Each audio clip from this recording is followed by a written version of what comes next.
Hello students, मैं जय देसाई हिंदी विषय की इस वीडियो क्लास में आप सभी का स्वागत करता हूं। पहले सत्र में हम लोगों ने हिंदी व्याकरण में संज्ञा और सर्वनाम की समझूती प्राप्त की थी और उसका ज्ञान प्राप्त किया था। आज हम हिंदी व्याकरण में विशेषण के बारे में जानेंगे और उसके बारे में कुछ ज्ञान प्राप्त करेंगे। हिंदी व्याकरण विशेषण। सबसे पहले विशेषण क्या है उसे जानने के लिए हमें उसकी परिभाषा या व्याख्या को जानना ज़रूरी है। तो विशेषण की व्याख्या यहाँ पर हमें दिखाई गई है। जो शब्द या संज्ञा या सर्वनाम की विशेषता बताता है उसे विशेषण कहते हैं। जो शब्द संज्ञा या सर्वनाम की विशेषता बताता है उसे विशेषण कहते हैं। तो विशेषण को जानने के लिए हमें सबसे पहले संज्ञा और सर्वनाम को समझना होगा, जो कि हम सत्र 1 में समझ चुके हैं। तो आपको संज्ञा और सर्वनाम के बारे में जानकारी पहले से ही प्राप्त है, इसलिए आपको विशेषण समझने में आसानी होगी। जो शब्द संज्ञा या सर्वनाम की विशेषता बताता है उसे विशेषण कहते हैं। यहाँ पर हमें 2 उदाहरण दिए गए हैं। परिश्रमी विद्यार्थी सदैव सफलता पाते हैं। विद्यार्थी सदैव सफलता पाते हैं, यह वाक्य सरल वाक्य है, लेकिन विशेषता यह विद्यार्थी की विशेषता यहाँ पर है कि वह परिश्रमी है। तो कैसे विद्यार्थी सफलता पाते हैं? जो विद्यार्थी परिश्रमी होते हैं वैसे विद्यार्थी सदैव सफलता पाते हैं। तो यहाँ पर परिश्रमी यह विद्यार्थी की विशेषता दर्शाता है। तो यह हमारा विशेषण है। यहाँ पर हमें दूसरा उदाहरण दिया गया है। वह सुंदर है। वह है लेकिन कैसा सुंदर? तो यहाँ पर सुंदरता वाक्य का विशेषण है, वाक्य की विशेषता दर्शाता है, इसीलिए यह विशेषण कहलाएगा। यहाँ पर हमें विशेषण के प्रकार दर्शाए गए हैं। तो विशेषण के 4 प्रकार दिए गए हैं, जिसमें से आज हम पहले 2 प्रकार जानेंगे। पहले तो हम विशेषण के 4 प्रकार कौन कौन से हैं यह देख लेते हैं। पहला है गुणवाचक विशेषण, दूसरा संख्यावाचक विशेषण, तीसरा परिमाणवाचक विशेषण और चौथा सार्वनामिक विशेषण। विशेषण के यह कुल 4 प्रकार है: गुणवाचक विशेषण, संख्यावाचक विशेषण, परिमाणवाचक विशेषण और सार्वनामिक विशेषण। इन 4 विशेषणों में से आज हम गुणवाचक विशेषण और संख्यावाचक विशेषण के बारे में जानकारी प्राप्त करेंगे और समझूती प्राप्त करेंगे। विशेषणों के प्रकार को जानने से पहले फिर से हम एक बार विशेषण की परिभाषा जान लेते हैं। जो शब्द संज्ञा या सर्वनाम की विशेषता बताता है उसे विशेषण कहते हैं। तो विशेषण के प्रकार को समझने से पहले हमें विशेषण की परिभाषा को जानना आवश्यक है। जो शब्द संज्ञा या सर्वनाम की विशेषता बताता है उसे विशेषण कहते हैं। यहाँ पर हमने उदाहरण में देख लिया है कि परिश्रमी शब्द विद्यार्थी का विशेषण है और सुंदर शब्द यहाँ पर वाक्य का विशेषण है, क्योंकि यह दोनों शब्द वाक्य में विशेषताएं दर्शाता है।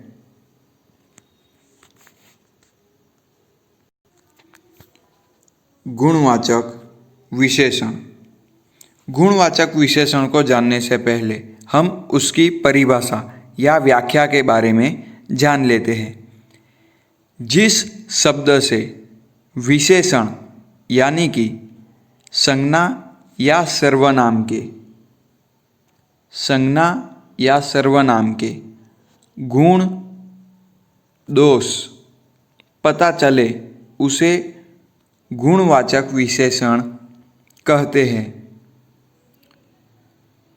यहाँ पर हमें गुणवाचक विशेषण की परिभाषा में कहा गया है कि जिस शब्द से विशेषण का यानी कि सर्वनाम या संज्ञा के गुण दोष का पता चले उसे गुणवाचक विशेषण कहते हैं। सबसे पहले गुणवाचक विशेषण को जानने से पहले हमें यह जानना होगा कि वाक्य में संज्ञा और सर्वनाम कौन से हैं।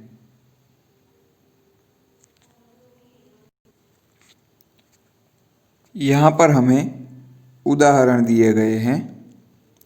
लाल गुलाबी फूल खिले हैं। तो यहाँ पर हमने जैसे कि संज्ञा में सीखा था, फूल शब्द संज्ञा है। यहाँ पर कौन सा फूल है यह बात हमें दर्शाई गई नहीं है, इसीलिए फूल जातिवाचक संज्ञा में आता है। फूल खिले हैं, लाल गुलाबी फूल खिले हैं। तो यहाँ पर संज्ञा फूल है। तो फूलों की विशेषता क्या है? तो वह फूल लाल और गुलाबी है। लाल गुलाबी फूल के गुण है। फूल खिले हैं लेकिन कौन से रंग में? लाल और गुलाबी रंग में। तो यह लाल और गुलाबी फूल के गुण है। और जैसे कि हमने परिभाषा में देखा कि संज्ञा की गुण पता चले या दोष पता चले उसे गुणवाचक विशेषण कहते हैं। तो यहाँ पर हमारा गुणवाचक विशेषण के शब्द है लाल या गुलाबी। दूसरा उदाहरण, वे गंदी नालियाँ है। यहाँ पर वे शब्द सर्वनाम है।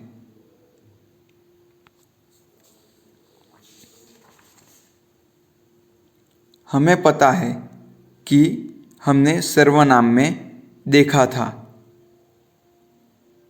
कि वे यह एक सर्वनाम है। वे गंदी नालियाँ हैं।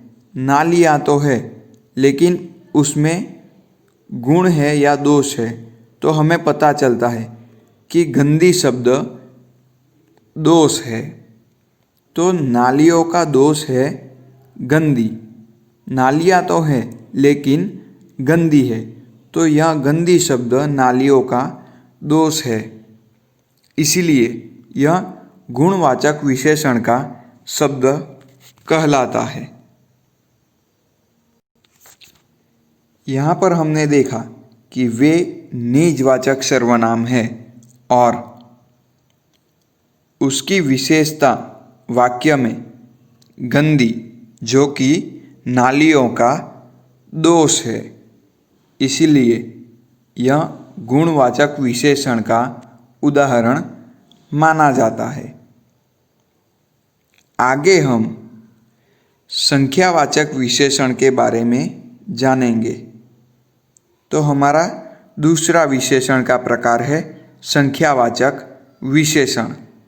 संख्यावाचक विशेषण जानने से पहले हम उसकी परिभाषा देख लेते हैं। जिस शब्द से संज्ञा या सर्वनाम अथवा विशेषण के संज्ञा का बोध हो उसे संख्यावाचक विशेषण कहते हैं। जिस शब्द से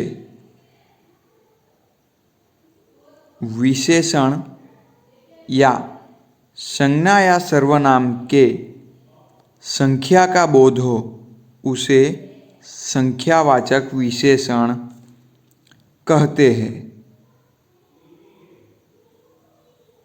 तो यह संख्यावाचक विशेषण की परिभाषा या व्याख्या है। हमें यह याद रखना है कि संज्ञा या सर्वनाम में संख्या का बोध हो उसे संख्यावाचक विशेषण कहते हैं।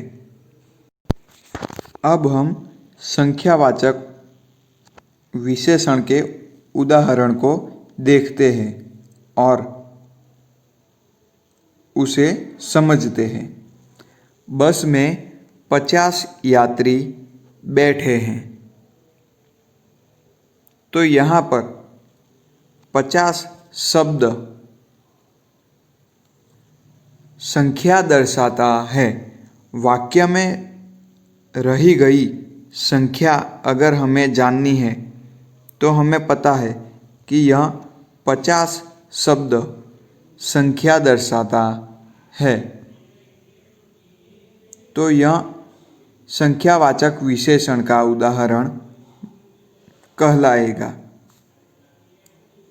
दूसरा उदाहरण, मैंने दुकानदार से 3 केले लिए। यहाँ पर मैंने शब्द सर्वनाम है जो कि पुरुषवाचक सर्वनाम है और 3 शब्द, यहाँ पर जो 3 शब्द दिया गया है यह हमें संख्या दर्शाता है। किसकी संख्या? तो यहाँ पर केले की संख्या हमें दर्शाई गई है।